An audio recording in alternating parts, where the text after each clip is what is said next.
Chandral, Assistant Professor at Oriental College of Technology. Today, we are going to study about irrigation engineering. What is irrigation? First of all, we have to see what is irrigation. Irrigation is defined as the science of artificial application of water to the land in accordance with the crop requirements throughout the crop period for full-fledged nourishment of the concrete. It means it is an application of artificial water applied to the land. When we are going for cropping, we are going for cropping, we are going for sowing, that time the crops requires the water if there is less rainfall. That time we provide the water with the help of pump to the land, to the field. That artificial application of water is called as irrigation, for from which the crop production starts, crop yields, that is irrigation. What are the source of irrigation water? Because when we are going for the irrigation process, we have to put a pump and catch the water, fetch water from the source. What are the source? Here we are having two types of source. First one is surface water irrigation, another one is groundwater irrigation. Means surface water, the water body which is available on the surface, we are fetching the water for the irrigation from the surface. What are those sources? Like rivers, tributaries, streams, canals, ponds, dams. These are constructed on the surface, so we can fetch it out. Then next is groundwater. Groundwater means under the ground when we are fetching the water.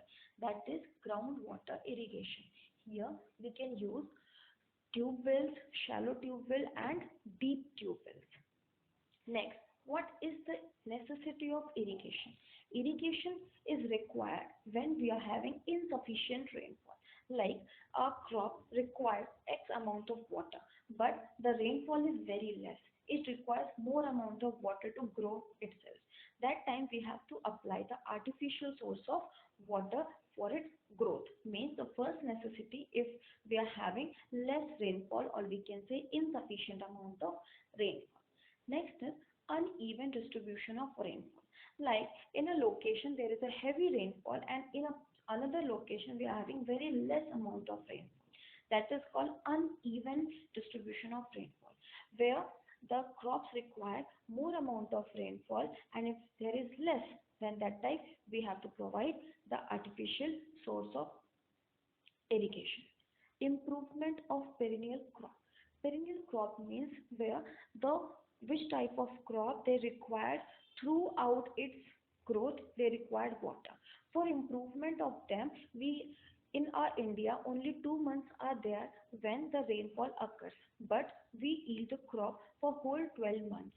That time for the perennial crop we have to often apply the water, means we need artificial source of water, that is irrigation. Development of agriculture in desert areas. As we know, in desert areas the water quantity, or we can say rainfall, or we can say water level is very less. There it is very difficult for the crop yielding. That's why we have to provide artificial source of water so that we can get a good yield of crop. Wash out or dilute harmful salts, chemicals of the soil. In the soil, we are having so many minerals. Few minerals are of good quality and few are harmful for the cultivation, harmful for the crop. Here, we are having some salt also. When we are applying artificial source of water to the crop, then the salt will be dissolved and it will not harm to the crop. That is the artificial source of water for dilution method. Ensures enough moisture essential for the plant growth, because in the arid region when the rainfall occurs, then it will dry up. Then again we have to keep some moisture into the plant so that plant can grow properly. Then again the artificial source of method is only useful where it is almost every time necessity for the plant. Next is benefits. What are the benefits by the irrigation? First is increasing the food production. If we are providing good irrigation systems, then the cultivation will be good. When the cultivation will be good, crop yielding will be good. Crop yielding means the urban and the rural, everyone will get the food. Food production will be good. Next, optimum benefit of farmer. If the crop yielding will be good, it means the farmer will get a better rate in the market. So it is beneficial for the farmer also.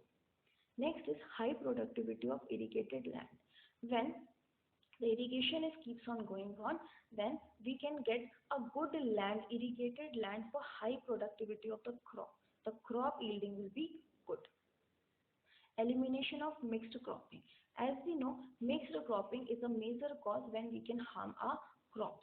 That time, if we are having good amount of water, good amount of irrigation process, good amount of irrigation methods, then the mixed cropping we can eliminate so that our crops will not be harmed by other croppings. General prosperity. If we are having good yield of production, then farmer will get a good amount. If farmer will get good amount, it will reach to the urban areas. Urban people will purchase it, then it will grow our country as well. Means everyone will be beneficial by the good production, good yielding of the crop. Generation of hydropower plants. When we are going for the irrigation, we have to go for the natural or artificial source of water link, that is called rivers or canals. If we are providing rivers and canals, it means it is a source where we can generate the hydropower plant. Next, domestic water supply. When a irrigation for irrigation any canal is going through, that time the it where all it is going, the nearby villages can use that water for the domestic purpose also. Facilities of communication. Whenever the canal is constructed, next to the canal embankment there are road construction, so that inspection roads can be useful for the villagers or for the rural people for its communication, for moving from this place to another place, for communication and sending their luggage goods from one place to another place. What are ill effects? What are the disadvantages of irrigation? When we are irrigating a land, the temperature, the climate surrounding to the land will become colder or damper. When the land is over irrigated, it leads to the water logging. When the land is over irrigated, whatever the requirement of water is, we irrigate more than that water. Then the water will penetrate down and the water level rises up. Or we can say the water will catch in the particular area, will be holded there. That is called as water logging, rise of the water table, which is harmful for the crop. Loss of valuable land.